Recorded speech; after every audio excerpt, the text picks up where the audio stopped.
मुझे बिल्कुल भी उम्मीद नहीं थी कि पूरे कॉलेज की मानी हुई कोल्ड ब्यूटी अचानक सबके सामने आकर सीधे मेरी बाहों में कूद पड़ेगी। यह नजारा देखकर वह लवसिक यंग मास्टर गुस्से से हरा पड़ जाता है। सभी को लगता है कि मेरी तो लॉटरी लग गई है, जो एक गॉडेस खुद आगे बढ़कर मेरा पीछा कर रही है। लेकिन सच तो यह है कि मैं उसे जानता तक नहीं था, बल्कि मुझे तो यह भी शक हो रहा था कि कहीं वह कोई ट्रूथ और डेयर हार गई हो, इसलिए मुझे मजाक का हिस्सा बना रही हो। लेकिन जिसकी मैंने बिल्कुल भी उम्मीद नहीं की थी वह यह था कि मेरा प्यार पाने के लिए वह पूरी रात बॉयज हॉस्टल के नीचे खड़े रहने से भी नहीं हिचकिचाती है। जिस पर यहाँ तक कि जब कैफेटेरिया की फूड ट्रॉली उसके पैर से टकरा जाती है तब भी वह वहां से हटने को तैयार नहीं होती है। इस वक्त अपनी बाहों में उसकी बॉडी की गर्माहट और सॉफ्टनेस को रियल तरीके से फील करते हुए मैं घबराकर दोनों हाथ सिर के ऊपर उठा देता हूँ और सूखी आवाज में कहता हूँ, वो क्लासमेट, क्या हम एक दूसरे को जानते हैं? तुम कहीं मुझ पर झूठा इल्जाम लगाने की कोशिश तो नहीं कर रही हो? जिस पर वह मीठी आवाज में कहती है, पति जी मुझे छोड़िए मत, मैं अब भी और केस चाहती हूँ। यह सुनकर मैं वहीं का वहीं जम जाता हूँ और तुरंत उसका माथा छूकर देखता हूँ। उसे बिल्कुल भी बुखार नहीं था। जिस पर मेरे मन में आता है,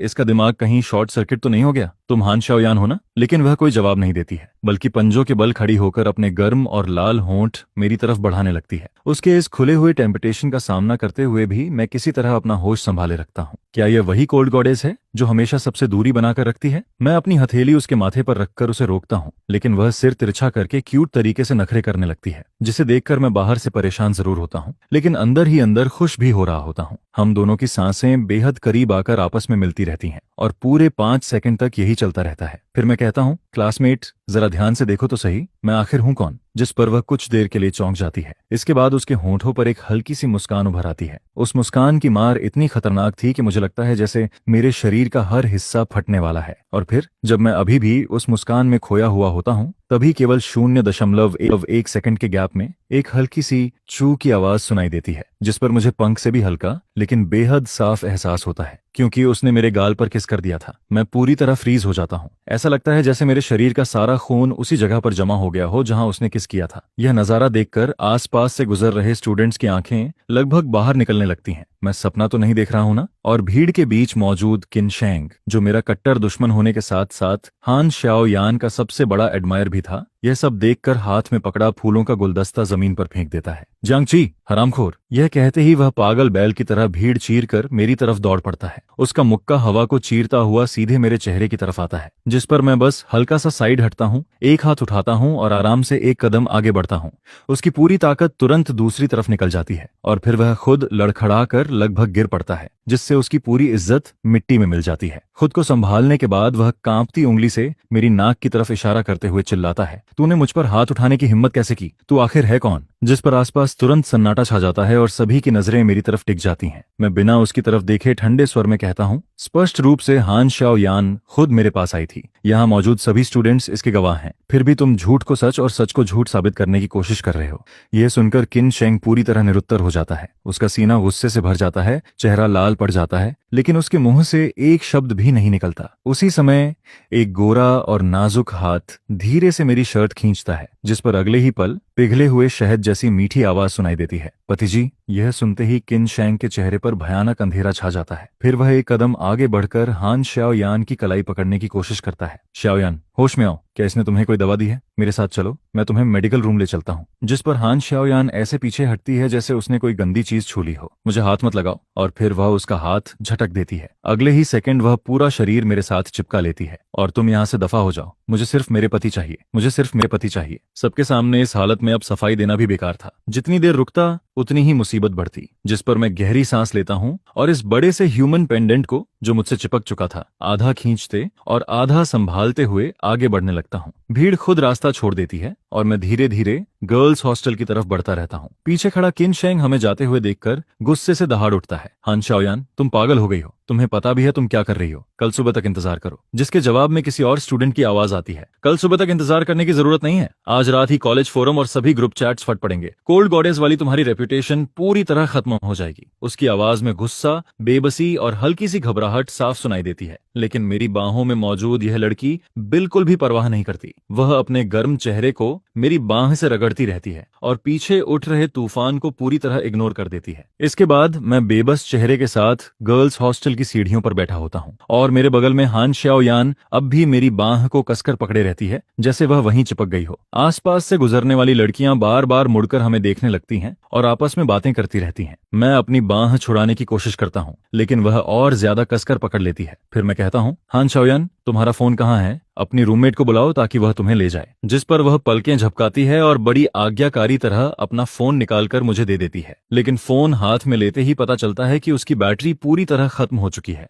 और वह बंद पड़ा है। अब कोई रास्ता नहीं बचता, इसलिए मैं अपना फोन निकालकर किसी क्लासमेट से मदद मांगने की सोचता हूँ। लेकिन जैसे ही मैं फोन अनलॉक करने वाला होता हूँ, हान शाओयान अचानक मेरे कंधे पर सिर रख देती है और धीरे से एक नंबर बोलती है, 50510। यह सुनकर मैं सन्न रह जाता हूँ। तुम्हें मेरे फोन का पासवर्ड कैसे पता है? क्योंकि यह मेरा बर्थडे था और मैंने ये बात कभी किसी क्लासमेट को नहीं बताई थी। एक अजनबी द्वारा मेरा सीक्रेट जान लेने का एहसास मेरे पूरे सिर को सुन्न कर देता है। और फिर जब मैं यह याद करने की कोशिश कर रहा होता हूँ कि आखिर मैंने यह जानकारी कब लीक की होगी, तभी बगल से एक जानी पहचानी और गंभीर आवाज सुनाई देती है, जियांगची, हान शाओयान, इतनी रात को तुम दोनों यहाँ क्या कर रहे हो? ये मेरी एकेडमिक एडवाइजर थी और साथ ही हान शाओयान की मेजर लेक्चरर भी, जिस पर मैं घबराकर खड़ा हो जाता हूँ। टीचर वांग, गुड इवनिंग। जिसके जवाब में वो कहती हैं, वाह, तुम दोनों अपनी रिलेशनशिप को छिपाने में बड़े माहिर निकले। नहीं टीचर, आपने गलत समझ लिया। बहुत बड़ा मिसअंडरस्टैंडिंग है। मेरा और हान का कोई खास रिश्ता नहीं है। आज तो पहली बार मैं जल्दी से सफाई देने लगता हूँ। नहीं, मेरा मतलब है कि आज से पहले तो मैं ये भी नहीं जानता था कि वह कौन है। शायद उसकी तबीयत थोड़ी खराब है। लेकिन टीचर वांग साफ तौर पर मेरी बातों पर विश्वास नहीं करती, जिस पर उनकी नजर बगल में खड़े गुस्से से भरे किन शैंग पर जाती है। किन शैंग, आधी रात हो गई है, अभी तक हॉस्टल वापस क्यों नहीं गए? यहाँ खड़े होकर थर्ड व्हील बनने का इरादा है क्या? जल्दी वापस जाओ। क्या कल सुबह की क्लास नहीं है? जिस पर टीचर वांग हमें कुछ और हिदायतें देती हैं और फिर वापस चली जाती हैं। उनके जाते ही मैं राहत की लंबी सांस लेता हूँ। फिर मेरी नजर हान शाओयान पर पड़ती है। वह अब भी मेरी बाह को कसकर पकड़े रहती है, छोड़ने का कोई इरादा नहीं दिखाती है। जिस पर मैं गौर करता हूँ कि उसके होंठों के किनारों पर हल्की सी मुस्कान भी दिखाई दे रही है, जैसे उसका कोई प्लान सफल हो गया हो। वह बिल्कुल एक क्लिंगी किटन की तरह मेरे साथ चिपकी रहती है। मैं जितनी कोशिश करता हूँ उतनी ही नाकाम हो जाती है। आखिरकार मेरे पास कोई रास्ता नहीं बचता और मैं अपने रूममेट को मैसेज करके मदद मांगता हूँ। काफी देर तक मनाने, बहलाने और तरह तरह की बातें करने के बाद मैं उसे कॉलेज के पास मौजूद एक शांत से लाइट बार में ले जाता हूँ। मुझे भोलेपन में लगता है कि शायद माहौल बदलने से और थोड़ी फ्रेश एयर मिलने से वह कुछ होश में आ जाएगी, लेकिन मैं पूरी तरह गलत साबित होता हूँ। कुछ फ्रूट वाइन पीने के बाद वह संभलने की बजाय और भी ज्यादा बेकाबू हो जाती है। ऐसा लगता है जैसे उसके अंदर लगा कोई सील अचानक टूट गया हो। हल्के नशे में हान शाओयान पहले से भी ज्यादा क्लिंजी हो जाती है। वह मेरी बाह को ऐसे पकड़ लेती है जैसे वह उसकी पर्सनल प्रॉपर्टी हो और बार बार सिर्फ एक ही बात दोहराती रहती है, घर चलो पति जी, मुझे घर ले चलो। इस वक्त रात भी काफी हो चुकी थी। मैं चाहे जितना भी सोचूं, उसे इस हालत में अकेला छोड़कर नहीं जा सकता था। जिस पर मैं उसकी बताई हुई डायरेक्शन के हिसाब से उसे उसके किराए के अपार्टमेंट तक छोड़ने का फैसला करता हूँ। रास्ते भर वह मेरा हाथ पकड़े रहती है, पति जी मत जाइए, आज रात यहीं रुक जाइए ना। जिस पर अचानक मुझे एहसास होता है कि उसके चेहरे की लाली सिर्फ शराब की वजह से नहीं है। मैं हाथ बढ़ाकर उसका माथा चेक करता हूँ और अगले ही पल चौंक जाता हूँ। उसका शरीर डराने वाली हद तक गर्म था, उसे बुखार हो गया था। मैं धीरे से आह भरता हूँ। लगता है आज रात यहाँ से जाना नामुमकिन है। इसके बाद मैं पूरा कमरा छान मारता हूँ। बड़ी मुश्किल से फीवर मेडिसिन ढूंढता हूँ, फिर तौलिया भिगोकर बार बार उसके माथे पर रखता रहता हूँ। वह बुखार में आधी बेहोशी की हालत में होती है, लेकिन फिर भी मेरा हाथ कसकर पकड़े रहती है। उसकी उंगलियां बर्फ जैसी ठंडी होती हैं और उसके होंठों से बार बार टूटी फूटी बातें निकलती रहती हैं, पति जी मत जाइए। इसी तरह जूझते जूझते आधी रात गुजर जाती है। आखिरकार उसका बुखार थोड़ा कम होने लगता है और फिर वह धीरे धीरे गहरी नींद में चली जाती है। मैं उसके बेड के पास फर्श पर बैठा रहता हूँ और उसके सोए हुए चेहरे को देखता रहता हूँ। मेरा मन बेहद उलझा हुआ था। आज रात जो कुछ हुआ था वह किसी सपने से कम नहीं था। मैं अपनी अकड़ी हुई गर्दन घुमाता हूँ और उठकर जाने लगता हूँ, लेकिन तभी मेरी नजर बेड साइड टेबल पर रखे एक फोटो फ्रेम पर पड़ती है। वह जानबूझकर उल्टा करके रखा गया था। मेरी क्यूरियोसिटी जाग जाती है, जिस पर मैं धीरे से उसे पलट देता हूँ। फोटो के अंदर एक पुरानी तस्वीर थी। हाई स्कूल कैंपस की धूप के नीचे स्कूल यूनिफॉर्म पहने एक लड़का एक लड़की को अपनी बाहों में ले खड़ा था। उस लड़की की पोनीटेल बंधी हुई थी और उसके चेहरे पर चमकती हुई मुस्कान थी। वह लड़की कोई और नहीं बल्कि टीनेज हान शाओयान थी, जिस पर मुझे अचानक एहसास होता है कि उसके दिल में पहले से ही कोई था, कोई ऐसा इंसान जो उसके अतीत में रहता था। तो फिर आज रात जो कुछ हुआ, उसकी यह अचानक नजदीकी उसका बार बार मुझे पतिजी कहना, ये सब आखिर किसके लिए था? क्या यह सिर्फ मेरी किस्मत थी कि मैं उस वक्त उसके सामने मौजूद था, या फिर क्या वह मुझे देखकर उस फोटो वाले लड़के को याद कर रही थी? ये सोचकर मैं खुद पर हल्का सा हंस देता हूँ और चुपचाप वहां से निकलने की तैयारी करता हूँ। लेकिन जैसे ही मैं मुड़ता हूँ, ट्रिंग ट्रिंग, अचानक फोन की तेज घंटी पूरे कमरे में गूंज उठती है। फोन मेरे रूममेट का था, ताकि लोग फिक्र न करें। मैं कॉल उठा लेता हूँ, लेकिन दूसरी तरफ से लड़कियों की जोरदार चीख पुकार सुनाई देती है। हेलो हान श्याओयान, तू कहाँ है? फोन बंद है, मैसेजेस का रिप्लाई नहीं दे रही। तू तो फेमस हो गई है, पूरा कॉलेज फट पड़ा है। फोरम पर हर जगह तेरे और उस मिस्टीरियस बॉय के वीडियोस घूम रहे हैं। यह सुनते ही मेरी सांस अटक जाती है, हथेलियों में ठंडा पसीना आ जाता है, जिस पर दूसरी तरफ से फिर आवाज आती है, अरे कुछ बोलो तो, क्या अभी भी रोमांस चल रहा है? इसलिए हम लोगों को टाइम नहीं दे रही क्या? मैं घबरा जाता हूँ, मुझे यह बात साफ करनी ही होगी। अगर ये सब उस फोटो वाले लड़के तक पहुंच गया तो न जाने कैसी गलतफहमियां पैदा हो जाएंगी। जिस पर मैं जल्दी से आवाज धीमी करके कहता हूँ, नहीं नहीं, आप लोग गलत समझ रही हैं, मैं उसका बॉयफ्रेंड नहीं हूँ, मैं बस उसका क्लासमेट हूँ। हान श्याओयान ने ज्यादा पी ली थी, ऊपर से उसे फीवर भी था। मैं सिर्फ उसे घर छोड़ने आया हूँ। लेकिन मेरी उम्मीद के उलट दूसरी तरफ न कोई शक होता है न कोई गुस्सा। अगले ही पल वहां जोरदार खुशी की चीखें गूंज उठती हैं। भाई साहब, आप तो हमारे सगे भाई निकले। मैं हैरान होकर कहता हूँ, क्या मतलब? जिस पर वे हंसते हुए कहती हैं, हमारी मैडम तो 10,000 साल पुराने आयरन ट्री जैसी थी, और आखिरकार आपके कारण उनमें फूल खिल गया। हम इस दिन का इंतजार करते करते बूढ़ी हो गई थी। मैं जल्दी से समझाने की कोशिश करता हूँ, नहीं, आप लोग सच में गलत समझ रही हैं, मैं उसका बॉयफ्रेंड नहीं हूँ। आज रात जो हुआ वह सिर्फ एक एक्सीडेंट था। जिस पर अचानक दूसरी तरफ सन्नाटा छा जाता है। मैं राहत की सांस लेने ही वाला था कि तभी वे सब एक साथ पूछ बैठती हैं, तो क्या तुम उसके हायर्ड मेल नैनी हो? क्या? मेल नैनी नहीं हूं मैं उसी कॉलेज का स्टूडेंट हूँ, जियांगची, मैकेनिकल इंजीनियरिंग डिपार्टमेंट। लेकिन उनकी बातें रुकती ही नहीं। जियांगची, गर्ल्स हॉस्टल के सामने हान श्याओयान को किस करने वाला मिस्टीरियस बॉय तुम ही थे ना? मैं झल्लाकर कहता हूँ, तो क्या हुआ? इससे क्या साबित होता है? जिस पर वे सब एक साथ बोल पड़ती हैं, सब कुछ साबित हो जाता है। हान श्याओयान ने सबके सामने तुम्हें पति कहा था, इससे बड़ा प्रूफ क्या चाहिए? भाई, अब एक्टिंग बंद करो, पूरा हमारा डॉर्मेट्री तुम्हारे सपोर्ट में है। वह बीमार है, आज रात तुम्हें वहीं रुककर उसकी देखभाल करनी होगी। उन लड़कियों की अजीब लॉजिक से बहस करना नामुमकिन था, जिस पर मैं सीधा फोन काट देता हूँ। फिर कॉलेज फोरम खोलता हूँ। सर्च पेज पर एक के बाद एक वीडियोस दिखाई देने लगते हैं। बाहर से लेकर गर्ल्स हॉस्टल तक के हर सीन की रिकॉर्डिंग्स, हर एंगल से शूट किए गए वीडियोस। कोल्ड ब्यूटी सबके सामने मिस्टीरियस बॉय की बाहों में कूदी। पति जी, मुझे छोड़कर मत जाइए। कोल्ड गॉडेस की इमेज पूरी तरह टूट गई। असल में यह एक super sweet reverse pursued love story निकली। इन वीडियोस की वजह से हम दोनों पूरे कॉलेज में चर्चा का विषय बन चुके थे। हर कोई यह जानना चाहता था कि आखिर वह कौन है जिसे आइस क्वीन जैसी हान श्याओ यान पागलों की तरह चेस कर रही है और पति कहकर बुला रही है। पूरा अपार्टमेंट शांत था, सिर्फ हान श्याओ यान की स्टेडी ब्रीदिंग सुनाई दे रही थी, जिस पर मेरा ध्यान फिर उस फोटो की तरफ चला जाता है। उस तस्वीर में मौजूद वह मुस्कुराता हुआ लड़का आखिर कौन था? यही सोचते सोचते रात गुजर जाती है। सुबह होने से ठीक पहले मैं लिविंग रूम के सोफा पर थोड़ी देर के लिए झपकी ले लेता हूँ, लेकिन अचानक बेडरूम से आई एक तेज चीख मुझे जगा देती है। मैं घबराकर दौड़ता हुआ अंदर पहुंचता हूँ। आधी नींद में ही कहता हूँ, हाँ बड़ी मैडम, सुबह सुबह सिंगिंग प्रैक्टिस चल रही है क्या? लेकिन बात पूरी होने से पहले ही मेरी नजर कमरे के अंदर पड़ती है और मैं वहीं जम जाता हूँ। फर्श पर कपड़े बिखरे पड़े थे, फटे हुए स्टॉकिंग्स इधर उधर दिखाई दे रहे थे। पूरा कमरा ऐसा लग रहा था जैसे किसी हस्की डॉग ने रात भर यहाँ तबाही मचाई हो। मेरा दिमाग पूरी तरह खाली हो जाता है। कल रात मैंने सच में सिर्फ उसे दवा खिलाई थी, उसका पसीना साफ किया था और उसे कंबल ओढ़ाया था। इसके अलावा मैंने कोई भी हद पार करने वाली हरकत नहीं की थी। तो फिर फर्श पर पड़ा यह सारा बिखरा हुआ सामान आखिर है क्या? इससे पहले कि कोई मुझे फूल तोड़ने वाला चोर समझ ले, मैं तुरंत वहां से बिजली की रफ्तार से भागने का फैसला करता हूँ। रुको! हान श्याओ यान की आवाज बर्फीले तीर की तरह मेरी पीठ में चुभ जाती है, जिस पर मेरा पूरा शरीर अकड़ जाता है और मैं धीरे से पीछे मुड़ता हूँ। अगले ही पल उसकी गर्म सांस मेरे चेहरे से टकराती है। वो मेरी माँ ने फोन किया था, मुझे घर जाकर कपड़े समेटने हैं। भागने की कोशिश कर रहे हो? नहीं नहीं, बैठकर आराम से बात करते हैं। आराम से बात करें। हान श्याओ यान अपनी भौहें उठाती है। मेरे कपड़े इस हालत में पहुंच गए हैं और अब तुम जिम्मेदारी से भागना चाहते हो? अब तो पूरे इंटरनेट को पता चल गया है कि तुम मेरे पति हो। सारा फायदा उठाने के बाद अब भाग जाओगे? यह सुनकर मैं लगभग बेहोश होने वाला हो जाता हूँ। फायदा किस बात का? ज्यादा से ज्यादा मैं तो रात भर का अनपेड केयरटेकर ही था, जिस पर वह हल्का सा मुस्कुराती है। सच में? जरूरत पड़े तो मैं तुम्हें सारी डिटेल्स याद दिला सकती हूँ। यह सुनकर मैं तुरंत हथियार डाल देता हूँ। ठीक है, तो बताओ तुम चाहती क्या हो? लेकिन जैसे ही वह सिर झुकाकर तौलिया ठीक करने लगती है, मैं उस 0.1 सेकंड के मौके का फायदा उठाता हूँ। एक कदम पीछे हटता हूँ, फिर बिजली की तरह मुड़ता हूँ और दरवाजे की तरफ फिसलते हुए निकल जाता हूँ। अगले ही पल दरवाजा खोलकर सीधे बाहर भाग जाता हूँ।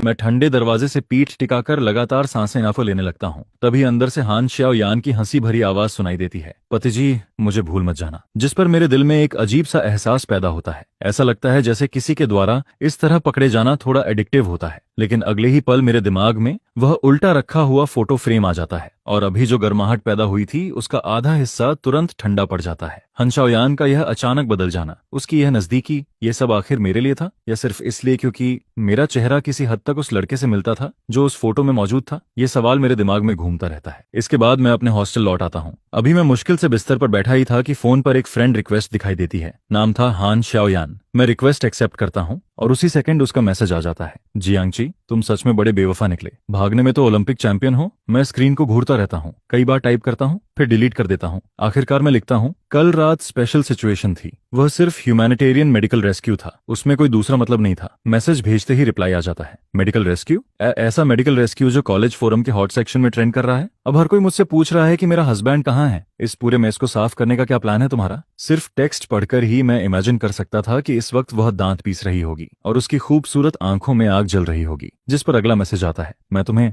2 ऑप्शंस देती हूँ, खुद चुन लो। पहला, अच्छे बच्चे की तरह ऑनऑफिशियली मेरे बॉयफ्रेंड बन जाओ और जिम्मेदारी उठाओ। दूसरा, खुद कोई तरीका निकालो और पूरी कॉलेज की मेमोरी डिलीट कर दो, सिर्फ एक बटन दबाकर। यह पढ़कर मुझे भी गुस्सा आ जाता है। आखिर यह इल्जाम भी तो मेरे ऊपर आसमान से गिरा था। जिस पर मैं तेजी से टाइपिंग करने लगता हूँ, हान शाओयान, जो काम मैंने नहीं किया उसकी जिम्मेदारी नहीं लूंगा। मैं तुरंत एक लंबा क्लेरिफिकेशन पोस्ट लिखूंगा, लेकिन अगले ही पल उसका जवाब आ जाता है, सच में मेरी रूममेट्स अब तुम्हें जीजाजी बुलाने लगी हैं। दिन में 3 बार तुम्हारा हाल पूछती हैं। क्या तुम्हें में लगता है वे तुम्हारी क्लेरिफिकेशन मान लेंगी? यह सुनकर मैं कुछ पल के लिए चुप हो जाता हूँ, लेकिन मेरा जिद्दी स्वभाव भी जाग जाता है। तो फिर मैं उनसे फेस टू फेस बात करूंगा। दुनिया में कुछ लोग तो समझदार होंगे। जिस पर हान शाओयान जवाब देती है, ठीक है, सैटरडे आफ्टरनून, सिटी नॉर्थ का हैप्पी फार्म। मैंने सबको बुला लिया है, तुम खुद आकर क्लैरिफिकेशन दे देना, मैं इंतजार करूंगी। अब ये साफ था, ये हॉन्गमैन बैंक्वेट चाहे जो हो, मुझे जाना ही पड़ेगा। सैटरडे आफ्टरनून में शहीद होने वाले सैनिक जैसी फीलिंग लेकर हॉस्टल से नीचे उतरता हूँ, लेकिन गेट तक पहुंचते ही मेरी नजर एक शख्स पर पड़ती है और मैं वहीं रुक जाता हूँ। उसका चेहरा पहले से थोड़ा म्योर जरूर हो गया था, लेकिन मैं उसे तुरंत पहचान लेता हूँ। वह वही लड़का था, वही लड़का जो उस फोटो में हान शाओयान को गले लगाए खड़ा था। मेरा दिमाग भनभनाने लगता है, वह यहाँ क्या कर रहा है? मैं सिर झुकाकर निकल जाना चाहता था, लेकिन तभी वह रुक जाता है और मुझे आवाज देता है। उसकी आवाज शांत थी, लेकिन उसकी आंखों में जटिल भावनाएं दिखाई दे रही थीं। तो तुम दोनों सच में साथ हो गए हो? मैं हैरान रह जाता हूँ। उसके लहजे में कड़वाहट और अफसोस साफ सुनाई देता था। क्या यह लड़का अब भी हान शाओयान को पसंद करता था? मैं कुछ नहीं कहता, जिस पर वह हल्की सी कड़वी मुस्कान देता है। लगता है अफवाहें सच थीं, तो आखिरकार मैं ही हार गया। मैं तुरंत पूछता हूँ, तुमने यह बात किससे सुनी? लेकिन वह कोई जवाब नहीं देता, बस फोन निकालकर मेरी तरफ बढ़ा देता है। स्क्रीन पर कॉलेज फोरम खुला हुआ था और सबसे ऊपर वही वीडियो पिनड था जिसमें हान शाओयान मेरे साथ चिपकी हुई थी। मेरा चेहरा तुरंत गर्म हो जाता है। मैं कुछ समझाना चाहता हूँ, लेकिन शब्द नहीं मिलते। वह मेरी आंखों में गहराई से देखता है। उसकी नजरों में अफसोस भी था, राहत भी थी और कुछ ऐसी भावनाएं भी थीं जिन्हें मैं समझ नहीं पाता। इसके बाद वह फोन वापस रखता है, कुछ नहीं कहता और हॉस्टल एरिया के अंदर चला जाता है। मैं वहीं खड़ा रह जाता हूँ,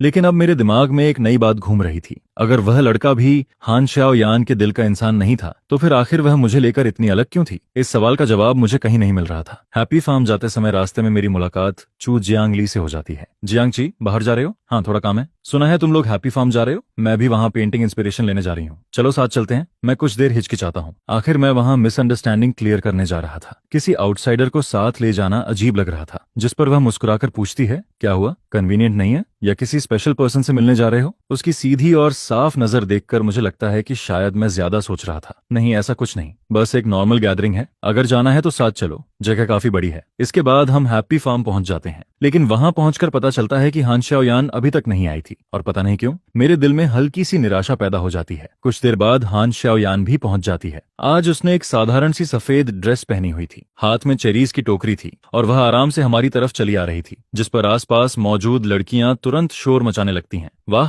किसने इनवाइट किया था इन्हें? लेकिन हान शाओयान किसी और की तरफ नहीं देखती। उसकी नजर सीधे मुझ पर टिक जाती है और उसके होठों पर मीठी सी मुस्कान उभर आती है, इतनी मीठी कि जैसे शहद घुल गया हो। दूसरी तरफ किन शैंग का चेहरा बर्फ की तरह ठंडा पड़ जाता है और तभी टीचर वांग भी वहां पहुंच जाती हैं। हाथ पीछे बांधकर सिर हिलाते हुए कहती हैं, आजकल के बच्चे भी कमाल हैं, प्यार दिखाने के लिए जगह भी नहीं चुनते। यह सुनकर मेरा चेहरा फिर से लाल हो जाता है। सबकी हंसी के बीच मुझे धक्का देकर हान शाओयान के बगल वाली खाली सीट पर बैठा दिया जाता है। मैं मजबूरी में उसकी तरफ देखकर कहता हूँ, मिस हान, अब तो सब लोग आ चुके हैं, क्या हम आखिरकार स्क्रिप्ट के हिसाब से अफवाह क्लियर करना शुरू करें? लेकिन हान शाओयान कोई जवाब नहीं देती। वह बस आंखों के कोने से छू जियांग ली की तरफ देखती है, फिर हल्की सी मुस्कान के साथ कहती है, वाह जियांगची, अफवाह क्लियर करने आए हो और साथ में दूसरी लड़की भी ले आए? क्या आप जिम्मेदारी लेने का इरादा भी छोड़ दिया है? यह कहते ही शायद उसे खुद भी अपनी आवाज में छिपी जलन का एहसास हो जाता है, जिस पर वह अपना हाथ उठाकर हल्के से मुंह ढक लेती है। मैं थोड़ा घबरा जाता हूँ और चुपके से सो जियांग ली की तरफ देखता हूँ। वह अब भी वहीं चुपचाप बैठी होती है, जैसे अभी अभी कही गई वह बात उससे बिल्कुल भी जुड़ी ना हो। मैं अजीब सी मुस्कान के साथ सो जियांग ली की तरफ सिर हिलाता हूँ, जिस पर वह भी बस हल्के से जवाब में सिर हिला देती है।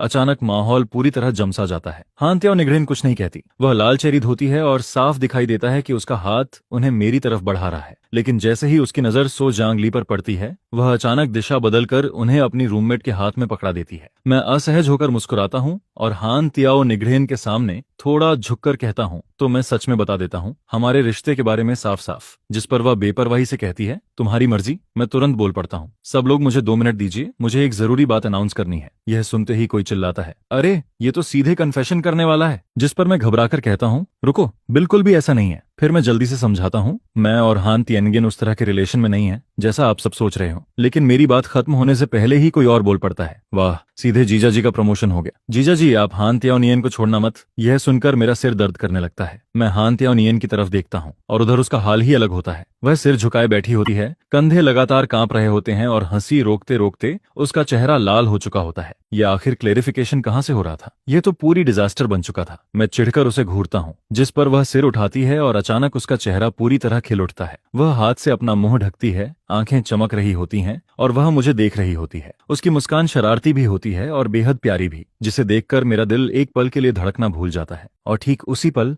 मेरे पैरों के नीचे की मिट्टी अचानक धंस जाती है। मैं हैरानी से चिल्लाता हूँ और आगे की तरफ गिर पड़ता हूँ। घबराहट में मेरा हाथ हवा में लहराता है और बिना संभले मेरे होंठ हान तिएन के गाल को छू जाते हैं। उसका गाल नरम और हल्का ठंडा होता है, जैसे कोई करंट पूरे शरीर में दौड़ गया हो। हान तिएनगिन तुरंत जमसी जाती है, उसकी आंखें गोल हो जाती हैं और चेहरा गर्दन तक लाल पड़ जाता है। तभी अचानक एक तेज आवाज पूरे माहौल को चीर देती है, रुको, जियांगची हान तिएनगिन का बॉयफ्रेंड नहीं है। पूरा मैदान एकदम शांत हो जाता है। सभी लोग हैरानी से उस लड़की की तरफ देखने लगते हैं। मैं साफ महसूस कर सकता था कि मेरे बगल में खड़ी हान त्याओ नियन के आसपास का तापमान एक पल में फ्रीजिंग पॉइंट तक गिर गया था। और फिर वह लड़की बोलती है, क्योंकि जियांगची मेरा बॉयफ्रेंड है। मेरे दिमाग में जैसे धमाका हो जाता है, सब कुछ खाली पड़ जाता है। चारों तरफ दम घोंट देने वाली खामोशी छा जाती है। हान तिएनगिन अचानक सिर उठाकर जियांग जी की तरफ देखती है, क्या वह सच में तुम्हारी गर्लफ्रेंड है? जिस पर वह लड़की तुरंत जवाब देती है, बिल्कुल, मैं ही जियांगची की गर्लफ्रेंड हूँ। इतना कहकर वह मेरा हाथ कसकर पकड़ लेती है और लगभग मुझे बाहर की तरफ खींच ले जाती है। मैं आधा घसीटा हुआ उसके साथ चल पड़ता हूँ और जल्दी से पीछे मुड़कर देखता हूँ। वहां हान त्याओ नियन अब भी उसी जगह खड़ी होती है। उसका चेहरा बिल्कुल सफेद पड़ चुका होता है और उसकी नजर लगातार हमारी पीठ पर टिकी रहती है। जब तक हम कैंपस की पेड़ों से घिरी सड़क तक पहुंचते हैं, तब जाकर सो जियांग ली मेरा हाथ छोड़ती है। वह सिर झुकाए अपने जूते से सूखे पत्ते कुरेद रही होती है। फिर धीमी आवाज में कहती है, सॉरी, अभी मैं थोड़ा ज्यादा इंपल्सिव हो गई थी। मैं काफी देर तक चुप रहता हूँ।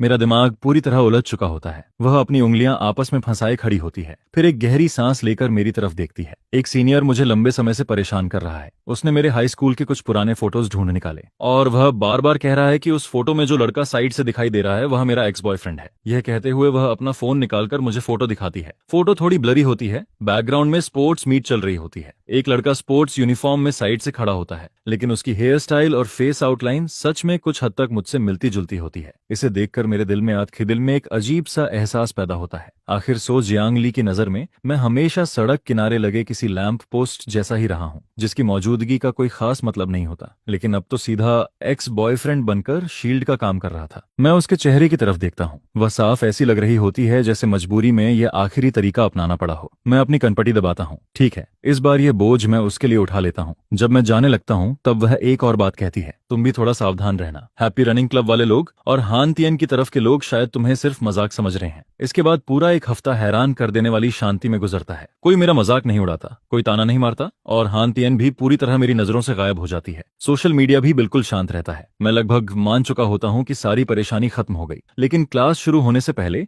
मेरी मुलाकात एक बार फिर हान तिएनगिन से हो जाती है। वह कुछ क्लासमेट्स के साथ किसी बात पर चर्चा कर रही होती है। शायद उसने मुझे देखा भी नहीं होता, लेकिन मैं लगातार उसे देखता रहता हूँ, यहाँ तक कि सो जियांग ली भी आखिर बोल पड़ती है, अरे तुम्हारी तो आत्मा ही उड़ गई है क्या? सामने जाकर ऑटोग्राफ भी ले आओ। यह सुनकर मैं अचानक होश में आता हूँ। मेरा चेहरा गर्म हो जाता है और दिल ऐसे धड़क रहा होता है जैसे उसके अंदर कोई खरगोश उछल रहा हो। बड़ी मुश्किल से छुट्टी का समय आता है। मैं टीचिंग बिल्डिंग के कॉरिडोर में चल रहा होता हूँ। तभी अचानक मेरी पीठ पर वजन महसूस होता है। दो पतली लेकिन मजबूत बाहें मेरी कमर को कसकर पकड़ लेती हैं। अगले ही पल एक बेहद परिचित खुशबू मेरी नाक तक पहुंचती है। यह हान तिएनगियन होती है। मेरे दिमाग में फिर से धमाका हो जाता है। सारा खून सीधे सिर की तरफ दौड़ पड़ता है। मैं मुश्किल से पीछे मुड़ता हूँ और देखता हूँ कि हान तिएनगियन का शिकायतों से भरा चेहरा मेरे बिल्कुल पास होता है। वह नाक सुड़कती है और दयनीय आवाज में कहती है, पति। मैं वहीं पत्थर बन जाता हूँ। हैंतियन, तुम क्या कर रही हो? छोड़ो मुझे। कौन पति? लेकिन वह और भी दुखी आवाज में बोलती है, पति मुझे मत छोड़ो, उसके साथ मत जाओ। पति, तुम मुझे छोड़कर उसके पास जाना चाहते हो। मुझे महसूस होता है कि अगले ही सेकंड में लोगों की नजरों और गॉसिप से टुकड़े टुकड़े हो जाऊंगा। मैं पागलों की तरह सोजांगली को आंख मारकर मदद मांगता हूँ। छोड़ दो उसे। दीदी प्लीज मेरी मदद करो। सोजांगली मेरे दर्द भरे चेहरे को देखती है और फिर कहती है, पहले इसे संभालो। ये मेस तुमने खुद बनाया है, अब खुद साफ करो। इतना कहकर वह मेरा हाथ छोड़ देती है और भीड़ के बीच से निकलकर चली जाती है। जैसे ही उसकी राइवल गायब होती है, हान तिएनगियान जादू की तरह तुरंत नॉर्मल हो जाती है। उसका शरीर ढीला पड़ जाता है और वह पूरी तरह मेरे सहारे टिक जाती है। उसी समय मेरा माइग्रेन फिर से शुरू हो जाता है। वह तुरंत समझ जाती है। बेहद फेमिलियर मूवमेंट्स के साथ मेरा हाथ पकड़ती है और फिर मेरी हैरानी के बीच वह मेरी जेब से दवा निकाल लेती है। वह पानी की बोतल खोलती है और बिना देर किए कहती है, पहले दवा खाओ। उसकी आवाज में इतनी चिंता होती है कि मना करने का मौका ही नहीं मिलता। मैं दवा निगलता हूँ। थोड़ी देर बाद उसकी तरफ देखता हूँ। मेरे मन में सिर्फ हैरानी और शक भरा होता है। यह दवा तो मैं डॉक्टर के कहने पर लेता हूँ, लेकिन उसे इसके बारे में इतनी अच्छी तरह कैसे पता है? यह बात बिल्कुल सही नहीं लगती। क्या उसने सच में मेरी मेडिकल रिपोर्ट देखी थी? फिलहाल मेरी जान तो बच गई थी, लेकिन एक नई परेशानी शुरू हो चुकी थी। हान तिएनगियन बिल्कुल उस मैंडेटरी सॉफ्टवेयर की तरह बन चुकी थी जिसे सिस्टम में इंस्टॉल करना ही पड़ता है, और सबसे बड़ी बात, उसे अनइंस्टॉल भी नहीं किया जा सकता था। मैं उसकी रूममेट को हेल्प सिग्नल भेजने के लिए फोन निकालता हूँ, लेकिन हान तिएनगियन बिजली जैसी तेजी से मेरा फोन पकड़ लेती है और तुरंत पासवर्ड स्क्रीन छिपा देती है। सपने में भी मत सोचना। जिस दिन मेरे साथ घूमकर मुझे खुश कर दोगे, शायद उस दिन मैं तुम्हें माफ कर दूं। उसे और भी अजीब हरकतें करने से रोकने के लिए मेरे पास कोई और रास्ता नहीं बचता। मैं मजबूरी में इस महारानी के साथ दोपहर की क्लासेस बंक कर देता हूँ और उसके साथ इधर उधर घूमते हुए खाना पीना शुरू कर देता हूँ। वह हर चीज को देखकर एक्साइटमेंट से भर जाती है। उसका मूड बेहद अच्छा होता है, जबकि मैं माइग्रेन के असर और पूरे रास्ते उसकी मानसिक टॉर्चर झेलते झेलते शरीर और दिमाग दोनों से टूट चुका होता हूँ। अगर यह सिलसिला थोड़ा और चलता तो शायद मेरी आधी जान ही निकल जाती। शाम होते होते वह मुझे एक बार में घसीट ले जाती है। कुछ ड्रिंक्स पेट में जाते ही हान तिएनगियन फिर से अपने दूसरे रूप में आ जाती है। मुझे डॉर्मेट्री वापस नहीं जाना, मैं रूम 308 में तुम्हारे साथ जाना चाहती हूँ। उसकी आवाज ज्यादा ऊंची नहीं होती, लेकिन उसे सुनकर मेरे माथे पर पसीना आ जाता है। मेरे पास सच में कोई उपाय नहीं बचता, इसलिए मैं उसे वापस कैंपस के बाहर वाले अपार्टमेंट में ले जाता हूँ। किसी तरह उसे आराम से बैठाकर मैं वहां से भागने ही वाला होता हूँ कि पीछे से जोरदार खांसी की आवाज सुनाई देती है, जिस पर मैं मजबूरी में वापस लौटता हूँ। पूरा कमरा छान मारने के बाद जाकर दवा मिलती है। मैं अभी उसे पानी के साथ दवा देने ही वाला होता हूँ कि वह अचानक मेरी शर्ट का किनारा पकड़ लेती है। उसकी आंखें धुंधली सी होती हैं। पति मत जाओ ना प्लीज। उसके गाल हल्के लाल होते हैं और आंखों में पानी चमक रहा होता है। तुम्हें आखिर तक मेरी जिम्मेदारी उठानी होगी। जिम्मेदारी? यह शब्द सुनते ही मैं अनजाने में अपने सिर को छूता हूँ। दिमाग में मौजूद उस टिकिंग टाइम बॉम्ब को याद करते ही मेरे दिल में सिर्फ कड़वाहट बचती है। मेरे जैसे टूटे हुए इंसान के पास आखिर जिम्मेदारी उठाने के लिए बचा ही क्या था? अभी अभी जो भावनाएं दिल में पैदा हुई थीं, वे एक पल में धुएं की तरह गायब हो जाती हैं। मैं जल्दी से वहां से निकलकर लिविंग रूम के सोफा पर जाकर लेट जाता हूँ। अगली सुबह मेरी आंख अचानक घुटन के एहसास से खुलती है। मैं आंखें खोलकर देखता हूँ और वहीं जम जाता हूँ। हान तिएनगियन पूरे शरीर को फैलाकर मुझ पर चढ़ी हुई होती है और बड़े आराम से सो रही होती है। सबसे खतरनाक बात यह होती है कि उसका चेहरा मेरे चेहरे से 1 सेंटीमीटर भी दूर नहीं होता। उसकी गर्म सांसें लगातार मेरे होंठों को छू रही होती हैं। मेरे पूरे शरीर के रोंगटे खड़े हो जाते हैं। मैं हल्का सा खनखारता हूँ, जिस पर उसकी पलकें हल्के से कांपती हैं। आंखों के कोने में एक शरारती मुस्कान झलकती है और फिर वह दोबारा आंखें बंद कर लेती है। अब मुझसे भी नाटक नहीं होता। हाँ तियान, तुम्हारा स्लीप वॉकिंग अब बहुत ज्यादा बढ़ गया है, इसका इलाज करवाना पड़ेगा। वह तुरंत बोल पड़ती है, जियांगची तुम मौका देखकर फायदा उठा रहे हो। मैं हंस देता हूँ। अच्छा, नाटक जारी रखो। वैसे भी इस स्क्रिप्ट को बदले हुए तुम्हें काफी समय हो गया है। तुम झूठ बोल रहे हो, साफ दिख रहा है कि तुम्हारे मन में बुरे इरादे हैं। मैं तुरंत जवाब देता हूँ, आधी रात को बेडरूम से निकलकर यहाँ तक जीपीएस की तरह एक्यूरेट तरीके से कौन पहुंचा था? और फिर खुद को कंबल बनाकर मेरे ऊपर कौन लेट गया था? ऊपर से चोरी और सीना जोरी भी कर रही हो। सच में प्रोफेशनल हो तुम। वह तुरंत मुंह फुलाकर कहती है, वह मैं नहीं थी, मैं स्लीप वॉकिंग कर रही थी। अच्छा, स्लीप वॉकिंग? तो फिर स्लीप वॉकिंग करते हुए तुमने क्या क्या किया ये तुम्हें खुद पता होना चाहिए। कैसे कोई स्लीप वॉकिंग में मुझे पिलो की तरह पकड़कर सो सकता है, ऊपर से नींद में बड़बड़ाना और खुद ही मुस्कुराना भी। यह सुनकर वह समझ जाती है कि बहस में जीतना मुश्किल है, जिस पर वह तुरंत अपना एक्टिंग मोड बदल देती है और आंखों से मोती जैसे आंसू गिराने लगती है। उसे इस हालत में देखकर मेरा दिल सच में पिघलने लगता है, लेकिन अगले ही पल मेरे दिमाग का ट्यूमर फिर से याद आ जाता है, जैसे किसी ने बर्फ का पानी डाल दिया हो। मेरे सारे गलत समय पर पैदा हुए ख्याल तुरंत खत्म हो जाते हैं।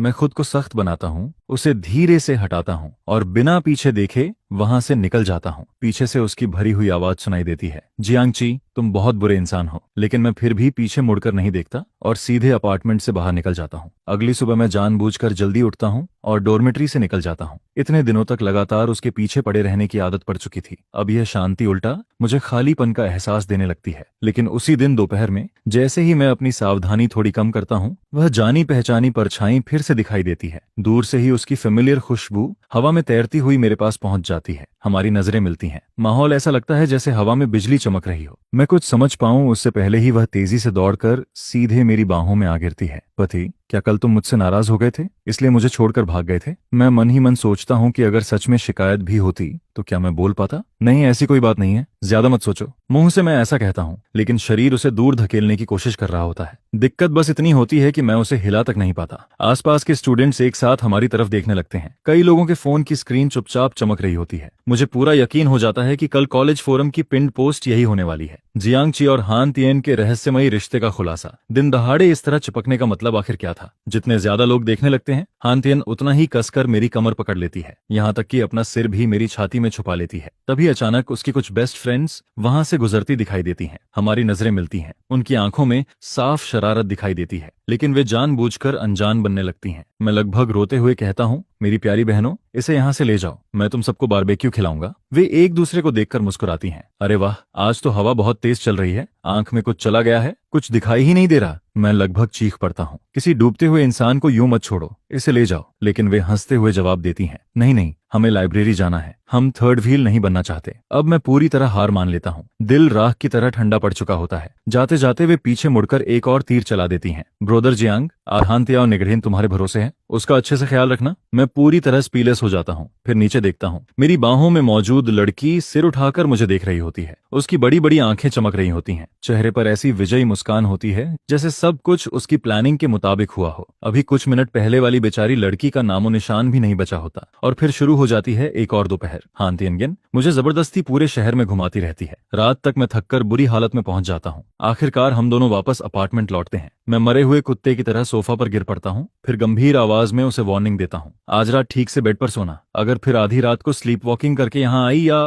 कोई नया ड्रामा किया तो फिर मुझसे बुरा कोई नहीं होगा। मेरी आवाज सुनकर वह सच में डर जाती है। वह होंठ फुलाकर बिल्कुल किसी सताई हुई छोटी पत्नी जैसी लग रही होती है। धीरे धीरे कदम बढ़ाती है। हर 3 कदम बाद पीछे मुड़कर मुझे देखती है। आखिर बेडरूम तक पहुंचती है, कंबल ओढ़ती है और सिर्फ अपनी चमकती आंखें बाहर छोड़ देती है। उसे इस तरह देखकर मेरे दिल में अजीब सी भावनाएं उठती हैं। मैं सोफा पर लेट जाता हूँ और यूं ही कॉफी टेबल पर रखा हान तिएनगियान का आईपैड उठा लेता हूँ। सोचता हूँ थोड़ा गेम खेलकर मन हल्का कर लूं, लेकिन जैसे ही स्क्रीन अनलॉक होती है मैं पूरी तरह सुन्न रह जाता हूँ। ऐसा लगता है जैसे बिजली सीधे मेरे सिर पर गिर गई हो। सांस लेना तक भूल जाता हूँ। गैलरी ऐप एक फोटो एल्बम पर खुली होती है। एल्बम के अंदर सैकड़ों फोटोज भरे होते हैं और उन सभी फोटोज में हान तियाओ नियन एक आदमी के साथ बेहद करीब दिखाई देती है। लेकिन सबसे बड़ा झटका उस आदमी का चेहरा होता है। उसकी आंखें, उसकी भौहें, नाक, होंठ, सब कुछ ऐसा लगता है जैसे वही चेहरा मेरे चेहरे की कॉपी हो। नहीं, सिर्फ मिलता जुलता नहीं, लगभग बिल्कुल एक जैसा। लेकिन हिसाब लगाऊं तो हान तिएनगियन से मेरी मुलाकात हुए अभी कुछ ही दिन हुए थे, जबकि इन फोटोज के बैकग्राउंड और मौसमों के बदलाव को देखकर साफ पता चलता था कि ये कई सालों की तस्वीरें थीं। और एक बात बिल्कुल तय थी, उन फोटोज में मौजूद आदमी मैं नहीं था। तो क्या मेरा कोई और भाई भी है, कोई बिछड़ा हुआ ट्विन ब्रदर जिसके बारे में मैंने कभी सुना तक नहीं है? यह सोचकर मैं खुद को शांत करने की कोशिश करता हूँ, लेकिन दिल के अंदर उठ रही बेचैन लहरें रुकने का नाम नहीं लेती हैं। मगर जैसे ही मैं वापस मेन स्क्रीन पर आता हूँ, वॉलपेपर में लगी वह हाई क्वालिटी फोटो किसी भारी हथौड़े की तरह सीधे मेरे सिर पर आकर पड़ती है। वह एक वेडिंग फोटो होती है। फोटो में मेरे जैसा ही चेहरा रखने वाला एक आदमी एक खूबसूरत वेडिंग ड्रेस पहनी हुई लड़की को अपनी बाहों में कसकर पकड़े रहता है। और वह लड़की कोई और नहीं बल्कि हान शियाओयान ही होती है, जिसे देखकर मेरी सांसें रुकने लगती हैं। ऐसा फील होता है जैसे कमरे की सारी हवा अचानक खींच ली गई हो। मेरा दिमाग सुन्न पड़ने लगता है, आंखों के सामने अंधेरा छाने लगता है, और इससे पहले कि मैं खुद को संभाल पाता, आंखों से आंसू बहने लगते हैं। मेरे दिल में ऐसा दर्द उठता है जैसे किसी ने सालों पुराना सिरके का पूरा मटका उसमें उड़ेल दिया हो। एक तरफ कड़वाहट होती है, दूसरी तरफ घुटन, और साथ ही साथ धोखा खाने का एहसास भी मुझे अंदर से तोड़ने लगता है। तो यह लड़की सिर्फ किसी और की गर्लफ्रेंड ही नहीं है, बल्कि इनके वेडिंग फोटोज तक खिंच चुके हैं। शायद शादी की रजिस्ट्रेशन भी हो चुकी हो, जिस पर मुझे अचानक सब समझ आने लगता है। आखिर वह मेरे साथ इतनी क्लोज क्यों हो रही थी, इतनी स्पेशल क्यों थी, इतनी एग्रेसिव होकर मेरे करीब क्यों आ रही थी? क्योंकि मैं उसका पहला चॉइस कभी था ही नहीं। मैं तो बस उसके असली बॉयफ्रेंड का सब्स्टिट्यूट था, एक ऐसा इंसान जिसका चेहरा उसके बॉयफ्रेंड से मिलता था, जिस पर मेरा दिल किसी कांच के टुकड़े की तरह जमीन पर गिरकर बिखर जाता है। मैं झटके से सोफा से उठता हूँ, अपने चेहरे को पोंछता हूँ जो न जाने कब आंसुओं से भीग चुका था, फिर बिना पीछे देखे कमरे से बाहर निकल जाता हूँ। पीछे से हान शियाओयान की हैरान और घबराई हुई आवाज सुनाई देती है, जियांगची। लेकिन मैं एक बार भी मुड़कर नहीं देखता। उस दिन के बाद हान शियाओयान काफी देर तक मेरे डॉर्मेट्री से नहीं जाती है। वह मुझे बार बार कॉल करती है, लगातार मैसेजेस भेजती है, लेकिन मैं उनमें से किसी का भी जवाब नहीं देता। मैं बिस्तर पर सिर पकड़कर लेटा रहता हूँ, फिर भी नीचे से उसकी तेज आवाज साफ सुनाई देती है, जियांगची, तुम कछुए की तरह छिपे क्यों बैठे हो? नीचे आओ। नीचे काफी लोग तमाशा देखने के लिए इकट्ठा हो जाते हैं, लेकिन वह अब अपनी कैंपस ब्यूटी वाली इमेज की बिल्कुल परवाह नहीं करती है, बस लगातार चिल्लाती रहती है। जिस पर मैं कंबल के अंदर दुबका हुआ सोचता रहता हूँ कि उसे मेरे चेहरे से प्यार है, मेरी सोल से नहीं। अगर उसे मेरे अंदर के इंसान से प्यार होता तो वह मुझे किसी और का सब्स्टिट्यूट कभी नहीं बनाती। इसलिए चाहे वह गला फाड़कर कितनी भी आवाज लगाए, मैं अपनी जगह से हिलता तक नहीं हूँ। आखिरकार डॉर्मेटरी वार्डन जबरदस्ती लाइट्स ऑफ करवा देती है, जिसके बाद नीचे का शोर धीरे धीरे शांत हो जाता है, मगर मेरा दिमाग पूरी तरह उलझा रहता है। मैं पूरी रात जागता रहता हूँ। सुबह होने तक एक पल भी नींद नहीं आती। तभी मेरा पेट भूख से विरोध करना शुरू कर देता है, जिस पर मैं सोचता हूँ कि पहले कैंटीन जाकर 2 मीट बंस खा लेता हूँ।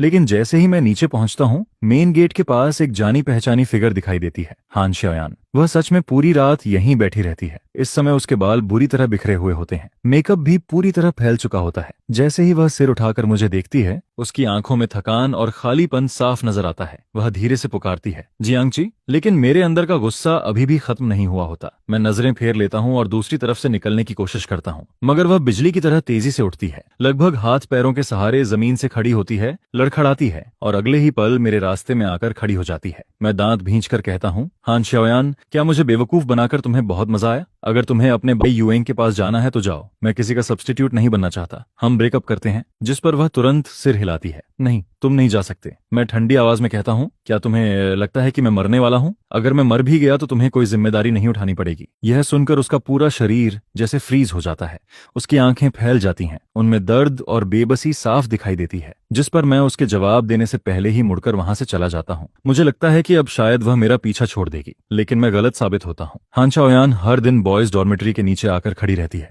वह मुझे इतना परेशान कर देती है कि आखिरकार मुझे कैंपस के बाहर शिफ्ट होना पड़ता है, चाहे उसके कॉल्स हों या उसके रूममेट्स के। मैं किसी का भी जवाब नहीं देता। फिर एक दिन स्कूल फोरम पर एक वीडियो दिखाई देता है। टाइटल होता है, कैंपस ब्यूटी हान शियाओयान जियांगची का इंतजार करते हुए इलेक्ट्रिक स्कूटर से टकराई। यह देखकर मैं घबरा जाता हूँ और तुरंत उसकी रूममेट को कॉल करता हूँ, जिस पर वह गुस्से से कहती है, हान शियाओयान आज हॉस्पिटल में है और इसकी वजह तुम हो। फिर वह बताती है कि उस रात हान शियाओयान को पता ही नहीं था कि मैं कैंपस छोड़ चुका हूँ, इसलिए वह पूरी रात बॉयज डॉर्मेटरी के नीचे मेरा इंतजार करती रहती है। सुबह ठंड लगने पर जब वह वापस लौट रही होती है, तभी कैंटीन की डिलीवरी स्कूटर उससे टकरा जाती है। यह सुनकर मेरे अंदर अपराध बोध भर जाता है। लेकिन जब मैं हॉस्पिटल के वार्ड के बाहर पहुंचता हूं, तो मेरे कदम अचानक रुक जाते हैं। खिड़की से अंदर देखने पर पता चलता है कि उसके आसपास बहुत सारे लोग खड़े रहते हैं। उसका चेहरा पहले से कहीं ज्यादा पीला दिखाई देता है, जैसे कुछ ही दिनों में वह कई साल बूढ़ी हो गई हो। जिस पर मेरे अंदर वार्ड का दरवाजा खोलने की हिम्मत नहीं बचती है। अपना मन शांत करने के लिए वीकेंड पर मैं घर लौट जाता हूँ। घर में हल्की धूल जमी हुई होती है। पूरा घर पहले की तरह जाना पहचाना होने के बावजूद बेहद ठंडा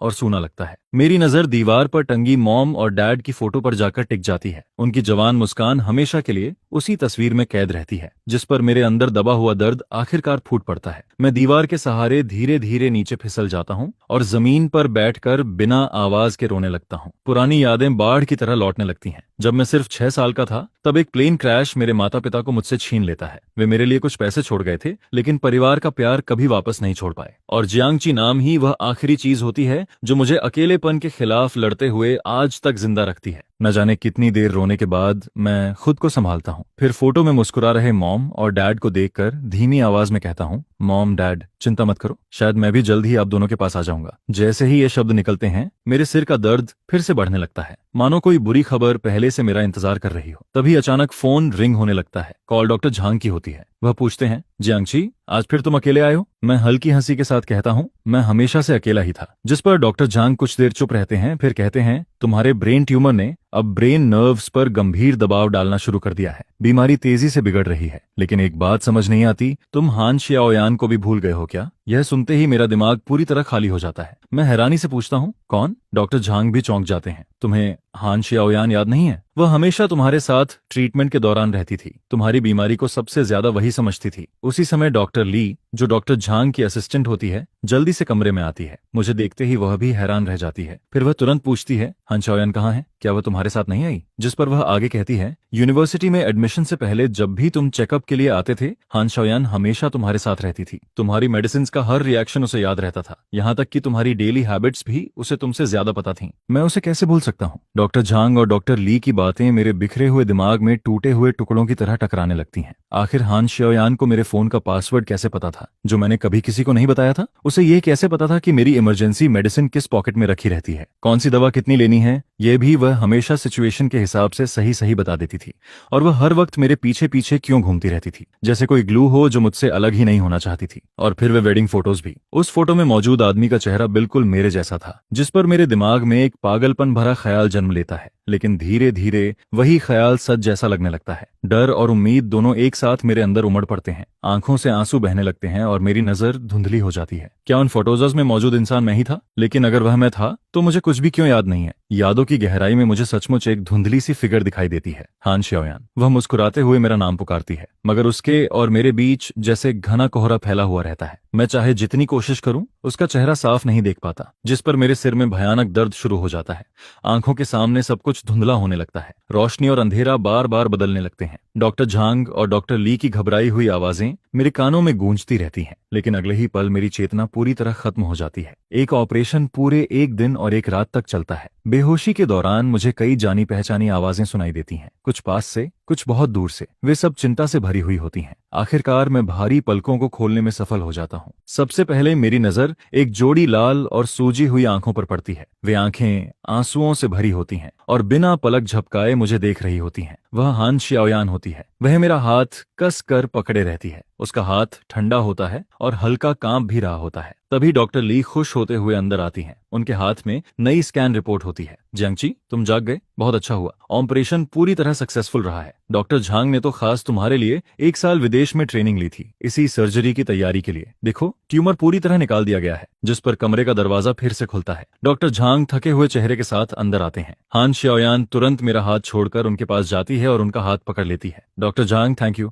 आपका बहुत बहुत धन्यवाद। फिर वह घबराकर पूछती है, क्या जियांगची की मेमोरी वापस आ सकती है? डॉक्टर झांग हल्की मुस्कान के साथ कहते हैं, मैं डॉक्टर हूँ, ये मेरा फर्ज था। लेकिन इतने सालों में अगर किसी ने सबसे ज्यादा मेहनत की है तो वह तुम हो शियाओयान। तुमने कभी जियांगची का साथ नहीं छोड़ा। उनकी बात खत्म होते ही ऐसा लगता है जैसे मेरे दिमाग पर लगा कोई सील टूट जाता है। मैं हान शियाओयान को देखता हूँ, जो आंसुओं से भीगी खड़ी रहती है। और तभी पता चलता है कि कमरे में न जाने कब से कितने लोग जमा हो चुके हैं। कुछ चेहरे परिचित लगते हैं, कुछ अजनबी। और उसी पल यादों का सैलाब टूट पड़ता है, जैसे कोई विशाल बांध अचानक टूट गया हो। सब कुछ याद आने लगता है। मुझे याद आता है कि यूनिवर्सिटी शुरू होने से पहले हान शियाओयान मेरे साथ हॉस्पिटल आई थी। फाइनल प्री सर्जरी चेकअप के दौरान मैं अचानक बेहोश हो गया था। उस समय डॉक्टर ली ने गंभीर चेहरे के साथ हान शियाओयान से कहा था, ट्यूमर बहुत खतरनाक जगह पर है, यह ब्रेन नर्व्स को दबा रहा है, सर्जरी का रिस्क बहुत ज्यादा है और ऑपरेशन के बाद मेमोरी लॉस होने की संभावना भी काफी ज्यादा है। जिस पर हान शियाओयान मुझे कसकर गले लगा लेती है। उसके आंसू मेरे कपड़ों को भिगो देते हैं, लेकिन वह फिर भी दृढ़ आवाज में कहती है, बस जियांगची जिंदा रहे। अगर वह पूरी दुनिया को भूल जाए, अगर मुझे भी भूल जाए, तब भी कोई बात नहीं। अगर उसे एमनेशिया हो जाए तब भी मैं उसे दोबारा मुझसे प्यार करना सिखाऊंगी। इसके बाद ट्यूमर लगातार बढ़ता रहता है। देश के अंदर मेडिकल टेक्नोलॉजी सीमित होती है। विदेश के कई हॉस्पिटल्स भी सर्जरी करने से मना कर देते हैं, क्योंकि रिस्क बहुत ज्यादा होता है। मेरी हालत धीरे धीरे खराब होने लगती है। सिलेक्टिव मेमोरी लॉस शुरू हो जाता है। कभी कुछ याद रहता है, कभी सब भूल जाता हूँ और पेनकिलर पर निर्भर होना पड़ता है। लेकिन यूनिवर्सिटी में आने के बाद भी हान शाओयान हार नहीं मानती है। वह चुपचाप मेरे पास बनी रहती है, मेरी यादें वापस लाने के लिए हर पॉसिबल कोशिश करती है। एक के बाद एक एनकाउंटर प्लान करती है, जिस पर मुझे आखिर समझ आता है कि कैंपस ब्यूटी अचानक इतनी चिपकू क्यों बन गई थी। यह सब सिर्फ मेरे लिए था। वह अपने ऊपर एक फेक आर्मर पहनकर मेरे करीब आने की कोशिश कर रही थी। भले ही उसके तरीके अनाड़ी थे, लेकिन उसकी जिद कभी खत्म नहीं होती थी। जिस पर मुझे यह भी समझ आता है कि उसके मेरे रूममेट्स किनशैंग, यहाँ तक कि एकेडमिक एडवाइजर तक, उन सभी सिचुएशंस में जानबूझकर शामिल होते थे। वे सब मिलकर हमारी मदद रहे थे। वे सभी एक ऐसी जाल बुन रहे थे जिसमें प्यार, उम्मीद और यादें भरी हुई थीं। हमारी पहली मुलाकात, किनशैंग के साथ मेरा कॉन्फ्लिक्ट, हैप्पी फार्म वाला इंसिडेंट, स्कूल कॉरिडोर की मुलाकात, यहाँ तक कि चू जियांगली भी, सब कुछ मेरी मेमोरी वापस लाने की योजना का हिस्सा था। जिस पर आखिर मुझे एहसास होता है कि जिस चीज को मैं सब्स्टिट्यूट लव समझता रहा, उसके पीछे सैकड़ों दिनों की मेहनत छिपी हुई थी। हर बार उम्मीद टूटने के बाद फिर से शुरुआत करने की हिम्मत छिपी हुई थी। और सबसे बढ़कर हान शाओयान का वह प्यार छिपा हुआ था जिसने अपनी सारी ताकत दांव पर लगा दी थी। तभी हान शाओयान की उत्साहित आवाज मुझे वर्तमान में वापस खींच लाती है। जियांगची। मेरी आंखों से आंसू लगातार बहने लगते हैं। उसके हाथ भीग जाते हैं जिन्हें वह अब तक मजबूती से पकड़े रहती है। मैं उसका हाथ वापस पकड़ लेता हूँ। शाओयान, मेरी आवाज कांपने लगती है। तुमने बहुत कष्ट सहा है, मुझे माफ कर दो। मैंने तुम्हें इतना इंतजार करवाया, तुम्हें इतने दुख दिए। यह सुनते ही हान शाओयान खुद को रोक नहीं पाती। वह रोते हुए मेरी बाहों में कूद पड़ती है। हम दोनों छोटे बच्चों की तरह एक दूसरे को पकड़कर रोने लगते हैं। सारे डर, सारी तकलीफें, इंतजार का दर्द और दोबारा एक दूसरे को पाने की खुशी, सब कुछ उन गर्म आंसुओं में घुल जाता है। वह मेरी छाती से लगकर सुबकते हुए कहती है, सब तुम्हारी गलती है। तुम्हारी वजह से मेरी कैंपस ब्यूटी वाली इमेज पूरी तरह खत्म हो गई। मैं तो किसी ग्लू की तरह तुम्हारे पीछे चिपकी घूमती रही। जिस पर मैं मुस्कुराकर कहता हूँ, ठीक है, सारी गलती मेरी है, मेरी प्यारी लिटिल ग्लू मिस।